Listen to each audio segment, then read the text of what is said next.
This video is only for educational purpose. Hello दोस्तों, निवेश मंत्र चैनल में आपका दिल से बहुत बहुत स्वागत करती हूँ। पहली बार विजिट किया है तो चैनल को सब्सक्राइब कीजिए। आज के वीडियो हम देखेंगे कि क्या क्या इन्वेस्टमेंट ऑप्शंस है इन्वेस्टमेंट करने के लिए और इसके क्या क्या फायदे हैं। तो इसमें पहला ऑप्शन है bank FD. Bank FD means bank fix deposit, एक फाइनेंशियल इंस्ट्रूमेंट है जिसे बैंक द्वारा प्रदान किया जाते हैं, जहां आप निश्चित अवधि पर पैसे डिपॉजिट कर सकते हैं। इसे सुरक्षित निवेश ऑप्शन के रूप में माना जाता है क्योंकि यह गारंटी दिए जाने वाले लाभ प्रदान करता है। सेकेंड है बैंक आरडी।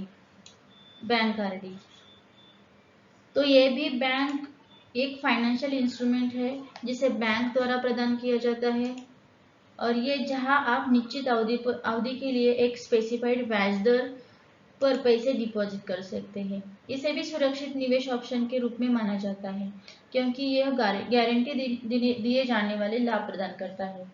तो हम डिटेल में जानेंगे बैंक एफडी क्या है, उसके क्या क्या फायदे हैं, क्या ये टैक्सेबल है, ये सिक्योर है क्या, तो ये सब आगे वीडियो में देखेंगे। तो पहला है बैंक एफडी, फिक्स डिपॉजिट। तो बैंक एफडी एक फिक्स रिटर्न देता है over a specific time period and ये सेफेस्ट इन्वेस्टमेंट ऑप्शन में भी एक है। Now we will see the features of bank FD. तो आप बैंक एफडी को ऑनलाइन भी प्रोसेस कर सकते हैं, रिन्यू भी कर सकते हैं, ऑफलाइन भी प्रोसेस कर सकते हैं through bank online. There is more options available, that is mobile banking, net banking, और बैंक में भी जाके आप कर सकते हैं। बट नाउअडेज सभी ऑनलाइन चल रहा है तो क्यों ऑफलाइन जाए, क्यों इतना कष्ट करे। तो ये एफडी एक सिक्योर ऑप्शन माना जाता है क्योंकि ये शेयर मार्केट के फ्लक्चुएशन का एफडी पर कोई असर नहीं पड़ता। So it is a low risk investment, इसलिए आपके पैसों को लिए एक कांस्टेंट रेट से बढ़ाना इजी हो जाता है। FD offers guaranteed returns. FD offers guaranteed return during the tenure. इसमें आपको फिक्स रिटर्न मिल सकते हैं and in 2020 the FD rates is above 7 से भी ऊपर चला गया है पर ईयर। इसका tenure option is flexible, it's from 7 days to 10 years and FD is also taxable. यदि आप वरिष्ठ नागरिक नहीं है और आपकी एफडी का ब्याज 40,000 रुपये से अधिक है तो बैंक इस पर दी जाने वाली ब्याज पर टीडीएस लगाती है, दैट इज टैक्स। और यदि आप सीनियर सिटीजन हैं तो 50,000 के बाद टीडीएस काटा जाता है। तो इसमें दो कंडीशन है, वरिष्ठ नागरिक नहीं है तो 40,000 के ऊपर मीन्स जो इंटरेस्ट मिल रहा है उसके 40,000 के ऊपर आपको 6% ब्याज लगेगा, और आप सीनियर सिटीजन है तो 50,000 के ऊपर आपको 6% टैक्स लगेगा। एग्जाम्पल लेते हैं, एक ए नाम का बंदा है, उसके पास एक लाख के 2 एफडी है 3 साल के लिए और उसको 6% इंटरेस्ट रेट मिला है तो पहले साल में एक की टोटल इनकम 6,000 रुपये होती है और एफडी से। Now he will get total 12,000 रुपये from 2 FD. Okay, but rate क्या कहता है, अगर आपके एफडी का बैच 40,000 से अधिक है तो ही आपको टीडीएस लगेगा। तो इस केस में तो टीडीएस नहीं लगेगा और यही केस सीनियर सिटीजन में भी लागू होती है। एक भी और दूसरा एग्जांपल है, एक बी नाम का बंदा है, उसके पास 10 लाख रुपए की एफडी है और उसे 6% इंटरेस्ट रेट मिल रहा है ईयरली, तो उसे एक साल में 60,000 रुपये ब्याज मिलेंगे। तो बैंक क्या करेगी, उस पर 10% के हिसाब से टीडीएस कट कर देगी because the total 1 year interest rate more than 40,000। सो अभी हम देखेंगे कि एफडी ओपन कौन कर सकता है। एफडी ओपन कौन कर सकता है, कौन से डॉक्यूमेंट्स उसके लिए चाहिए। तो हमारे इंडिया के अंदर कई ऐसी जगह है जहाँ पर एफडी आप ओपन कर सकते हैं, जैसे कि public bank, private bank, post office, और also in non banking options also. इसमें मिनिमम आपको 1000, 2000, 3000 से लेकर मैक्सिमम 15 लाख की एफडी करा सकते हैं। ये बैंक टू बैंक वेरी हो सकता है। For example in axis bank the initial amount means minimum amount is 5000, ICICI in ICICI bank it is 10,000, in SBI it is 1000। तो ऐसे ऑप्शन रहते हैं। तो ये एफडी कौन ओपन करा सकता है, कहाँ से ओपन कर सकता है? अभी आपने देखा कि बैंक से जाके ओपन कर सकते हैं, ऑनलाइन जाके ओपन कर सकते हैं। तो अभी कौन ओपन कर सकता है दोस्तों? इनमें कुछ नहीं है, बस आप भारतीय नागरिक होना चाहिए, आपकी उम्र कम से कम 18 साल से ज़्यादा होनी चाहिए। इसके अलावा आपके पास केवाईसी डॉक्यूमेंट चाहिए।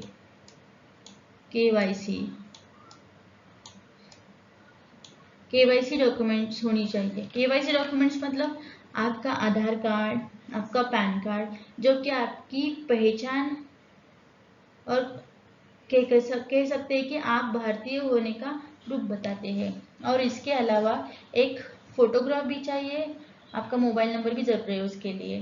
तो फाइनली एफडी आमतौर पर निश्चित लाभ प्रदान करने और मुख्य राशि सुरक्षित करने के कारण कम जोखिम वाले निवेश के रूप में माना जाता है। हालांकि निवेश करने से पहले मौजूदा इंटरेस्ट रेट्स, महंगाई और आपके फाइनेंशियल गोल्स को विचार करना इम्पोर्टेंट है। इसके अलावा आपको best possible interest rate and term के लिए डिफरेंट बैंक में एफडी को कंपेयर करना उचित रहेगा। तो दूसरा हमारा ऑप्शन है दैट इज आरडी।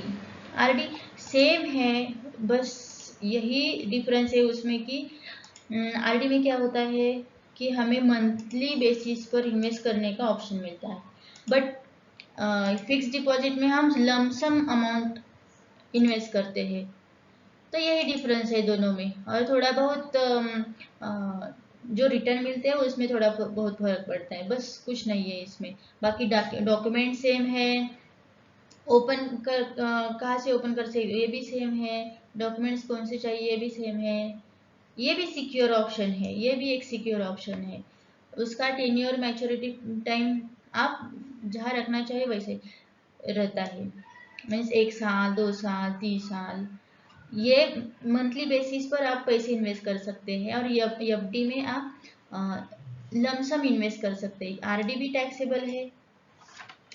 ये तो नेक्स्ट ऑप्शन हम देखेंगे कि डिफरेंस क्या है दोनों में, मेन डिफरेंस क्या है। तो पहला ऑप्शन है इसमें एफडी कराने से पहले बातों को ध्यान रखिए एफडी आरडी करने से पहले कि उसका टाइम पीरियड क्या है, ये सब इंटरेस्ट रेट क्या चल रहा है, पेनल्टी इफ आपने एफडी आरडी तोड़ी, बीच में ही ब्रेक कर दी, तो उसमें आपको क्या चार्जेस लगेंगे, क्या पेनल्टी लगेगी, क्या इंटरेस्ट रेट मिलेगा, ये सब जानना भी जरूरी है। तो इसमें एक 4-5 पॉइंट है जो आपको डिफरेंस बताती है। जो डिपॉजिट स्ट्रक्चर क्या है, डिपॉजिट फ्रीक्वेंसी क्या है, देन फ्लेक्सिबिलिटी क्या है, इंटरेस्ट कैलकुलेशन क्या है, इंटरेस्ट रेट क्या है, दोनों पर पेनल्टी क्या लगेगी आप प्री मैच्योर विड्रॉल करते हैं। तो अभी हम एक एक करके सभी पॉइंट्स को देखेंगे। पहला है डिपॉजिट स्ट्रक्चर। इसमें क्या है कि पैसा मीन्स पैसा जमा करने का स्ट्रक्चर इसे बोलते हैं। एफडी में क्या होता है कि हम specific lump sum amount fix duration और टाइम पीरियड के लिए जमा करते हैं, और आरडी में क्या होता है कि एक फिक्स्ड अमाउंट नियमित रूप से मंथली बेसिस पर स्पेसिफाइड टाइम पीरियड के लिए जमा करते हैं। तो यही है डिपॉजिट स्ट्रक्चर। ये मंथली बेसिस पर होता है एफडी, और ये मंथली बेसिस पर होता है एफडी, और ये लमसम अमाउंट में एफडी करते हैं और ये मंथली बेसिस पर करते हैं। तो सेकेंड पॉइंट है deposit frequency. Deposit frequency means जमा आवृत्ति। तो एफडी में क्या होता है, जो भी अमाउंट है वो वन टाइम लमसम रूप में शुरुआत में ही जमा करते हैं। देखो ये वन टाइम लमसम रूप में शुरुआत में ही जमा करते हैं। But in case of recurring deposit ये रेगुलर मंथली बेसिस पर जमा की जाती है। और अभी सेकेंड पॉइंट देखेंगे फ्लेक्सिबिलिटी। तो एफडी में ये ऑप्शन कम फ्लेक्सिबल है, मीन्स एक बार आपने आपका अमाउंट जमा किया तो उसमें हम दोबारा चेंज नहीं कर सकते। That is amount and time period आप चेंज नहीं कर सकते इन एफडी। बट इन आरडी आप आरडी ओपनिंग के time he amount and time period select कर सकते हैं। और कुछ बैंक आपको अमाउंट एंड टाइम मॉडिफाई करने के लिए ऑप्शंस भी देती है ड्यूरिंग द टेन्योर। आपका जो भी टाइम पीरियड है उसमें कुछ बैंक ऐसे भी होते हैं तो आपको मॉडिफिकेशन करने के लिए देते हैं, जैसे कि अमाउंट आपकी बढ़ानी है, कम करनी है, टाइम आपको बढ़ाना है, कम करना है। ये कुछ बैंक आपको फैसिलिटी देती है। देन हम जानेंगे इंटरेस्ट रेट क्या है। Internal calculation, first of all will check internal calculation means जो एफडी पर इसका जो इंटरेस्ट है वो ईयरली कैलकुलेट होता है एफडी में, और पेड आउट भी रेगुलर इंटरवल्स और मैच्योरिटी पूरे होने के बाद मिलता है। आरडी में क्या होता है, इसे जो इंटरेस्ट कैलकुलेट होता है इसमें वो जनरली 3 महीने के आधार पर और क्वार्टरली बेसिस पर होता है। और जो भी इंटरेस्ट मिला है वो हमारे डिपॉजिट अमाउंट में ऐड करते हैं एंड मैच्योरिटी पूरा होने के बाद पेड आउट करते हैं।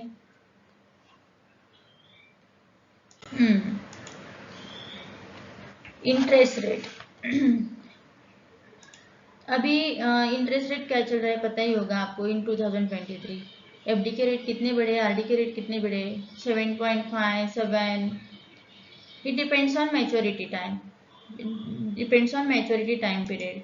एफडी में आमतौर पर आरडी की तुलना में अधिक ब्याज दरें प्रोवाइड करते हैं क्योंकि बैंकों को ज़्यादा अमाउंट का एक्सेस रहता है लॉन्गर ड्यूरेशन के लिए, इसलिए एफडी में ज़्यादा रिटर्न्स मिलने की भी संभावना होती है क्योंकि बैंक इंटरेस्ट रेट ज़्यादा प्रोवाइड करती है इसमें। आरडी में क्या होता है, as compare to FD RD में ज़्यादा इंटरेस्ट रेट नहीं मिलते और स्लाइटली नहीं मिलते मतलब स्लाइटली कम मिलते हैं देन एफडी, क्योंकि इसमें smaller monthly deposit and short duration की वजह से इसमें स्लाइटली कम मिलते हैं इंटरेस्ट रेट। दूसरा पॉइंट है penalty for pre mature withdrawal. Means आपने आपकी एफडी और आरडी टेन्योर होने से ही पहले मीन्स टाइम पीरियड से ही पहले तोड़ दी, ब्रेक कर दी, तो आपको क्या पेनल्टी लगेगी इसमें। तो एफडी में क्या होता है, एफडी प्री मैच्योर होने से पहले ही अमाउंट निकाली तो आपको पेनल्टीज लग सकती है या फिर आपका इंटरेस्ट रेट कम हो सकता है। जो आपको पहले बैंक ने दिया था वो भी कम हो सकता है, पूरा नहीं कम हो सकता, थोड़ा बहुत कम कर देते हैं वो। और आरडी में क्या होता है, इसमें भी आपका इंटरेस्ट रेट कम हो सकता है और कुछ बैंक दंड भी लग सकती है। तो फाइनली हम कंक्लूजन पर आते हैं।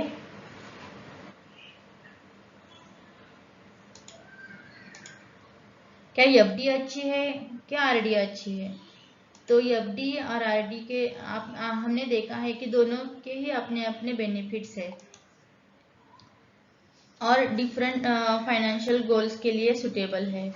एफडी उस व्यक्ति के लिए सुटेबल है, एफडी उस व्यक्ति के लिए सुटेबल है जिनके पास एक बड़ी अमाउंट रहती है, बड़ी अमाउंट है और उससे वो लंबे समय के लिए रखना चाहता है। जबकि आरडी में क्या होता है, ये उन व्यक्तियों के लिए सुटेबल है जो हर महीने थोड़ा थोड़ा करके हर महीने फिक्स्ड अमाउंट सेव करना चाहते हैं। फिलहाल इंटरेस्ट रेट, लिक्विडिटी नीड्स और टाइम पीरियड और उसके फाइनेंशियल गोल्स, ये सब एफडी आरडी सिलेक्ट करने से पहले इन चीज़ों पर ध्यान देना इम्पोर्टेंट है। Thank you.